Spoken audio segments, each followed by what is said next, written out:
السلام علیکم ورحمۃ اللہ وبرکاتہ۔ ناظرین کیسے ہیں آپ سب؟ امید ہے کہ آپ سب خیر و عافیت سے ہوں گے، اور میں اللہ رب العزت سے دعا بھی یہی کرتا ہوں کہ اللہ ہم سب کو خیر و عافیت سے رکھے۔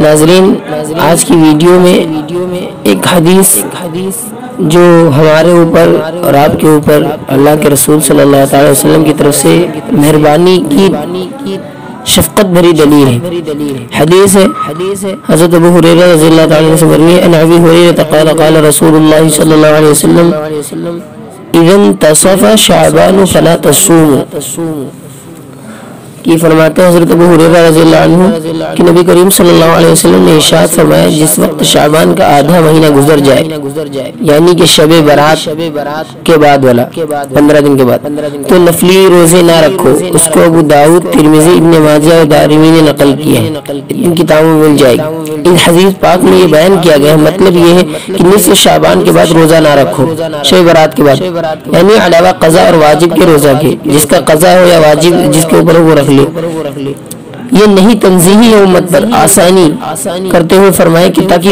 کمزوری لاحق نہ ہو، اور کمزوری کی وجہ سے رمضان کے روزے رکھنا مشکل نہ ہو جائے۔ رمضان ایسا نہ ہو کہ انسان نے ادھر ایک روزہ رکھا، آسانی لگی تو کوئی ایک روزہ رکھ ڈالے اور رمضان تک کمزور ہو جائے، کیونکہ رمضان کی فضیلت بھی دیکھنی ہے کہ رمضان فرض ہے روزے، کہ رمضان میں مشکل نہ ہو جائے روزے۔ اور قاضی نے کہا کہ یہ نہیں اس شخص کے حق میں ہے جو پے در پہ روزے رکھنے کی طاقت نہ رکھتا ہو، جو لگاتار رکھنے کی طاقت نہ رکھتا ہو، بس اس کو افطار کرنا مستحب ہے، وہ افطار بھی کر لے تو ہو جائے گا۔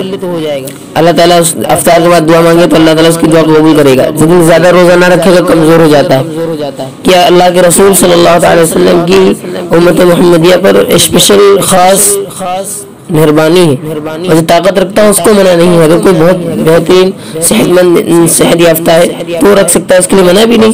یہ فقط ان لوگوں کے لیے کہا گیا ہے جو لوگ مطلب اگر 10 روزے یا 5 روزے اگر رکھ لیں گے تو کمزور ہو جائیں گے، تو ان کے لیے منع کر دیا گیا کہ آپ بھی نہ رکھیں۔ اور ان کا دل اگر کر بھی رہا ہوگا تو افطار کی مطلب صرف افطار کر لیں اور دعا مانگے، اللہ ان کی دعا کو قبول کر لے گا۔